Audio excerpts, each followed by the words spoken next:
Muini we ngumo nene wa mugithi Mirigioche na ritwa ringi na riria oikaine nario muno Kareh ni arikitie kurekereria Ndumiriri ya ruo na Maithori na marakara maingi akiyuria ciuria nyingi ciegie uria mwana wake wa ukuru wa miaka 17 arakuiriire mutino-ini wa barabara. Kuringana na muini uyu gutire Ndumiriri ona imwe ari araheo ta muciari wa Joseph egie gikuo giake ni thukuru uria arathomagira wa Chavakali. Wa kumakania ni ati Kareh ahithuritie thukuru uyu wa imwana wa Chavakali urahakanire ciringi 30,000 niguo uhoro uyu ndukarumirirwo muno ni undu wa gwitikiria ciana ciinuke utuku. Mutino uyu na uria wahanikire utuku tauni-ini ya Githumo watigire ciana ingi 3 ciina nguraro njuru na makomete thibitari-ini umwe wa Kisumu, na ndereba wa ngari iria yamakuite ndari onekana. Joseph arari mwaka-ini wake wa mwisho na riu no Kieha thutha wa rugendo runene o riri arakuhiriirie guikarira kigeranio giake kia mwisho arakua na njira ya ruo. Kareh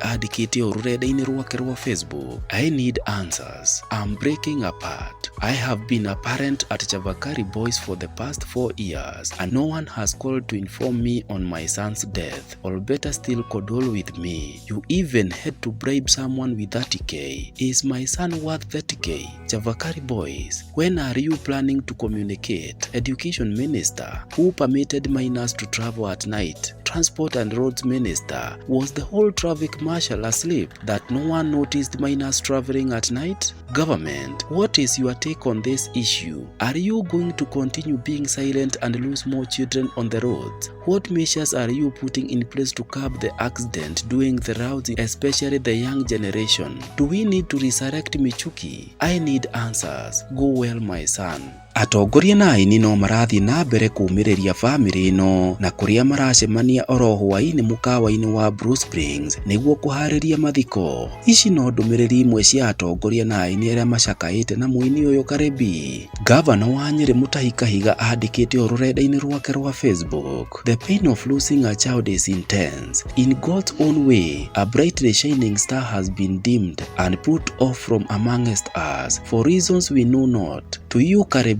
my heartfelt condolences as you mourn and carry this loss. It's not to be understood nor questioned, just accepted despite the sorrow and pain. Joseph was and will forever remain etched in your mind and will live forever in your memories of him. His songs, his basketball shots, his pilot dreams will all add to the kaleidoscope of his young life, snapped at 17. May his soul rest in eternal peace. Karagwa muraya nake akandika ũũ, losing a kid is a painful thing. May Jehovah comfort you, my sister Kareh. Mungu tuondolee hizi accident twakuomba. No weapon formed against our kids shall prevail. Josega tutura nake akandika ũũ, I'm sorry to hear about the passing of Kareh's son Joseph, who was involved in a road accident. May God comfort you and give you peace that surpasses all human understanding in this difficult moment. To all friends and fellow artists, the preparations for Kareh's son's burial are ongoing at Bruce Springs Hotel Thika Road every day from 6 p.m. Kuma guku gwa Trending News TV turomiriria Kareh na kumuria etikire uguo kuhanikite na kumuhoera kugia thayo ihinda-ini riri riritu aracakaya mwana wake.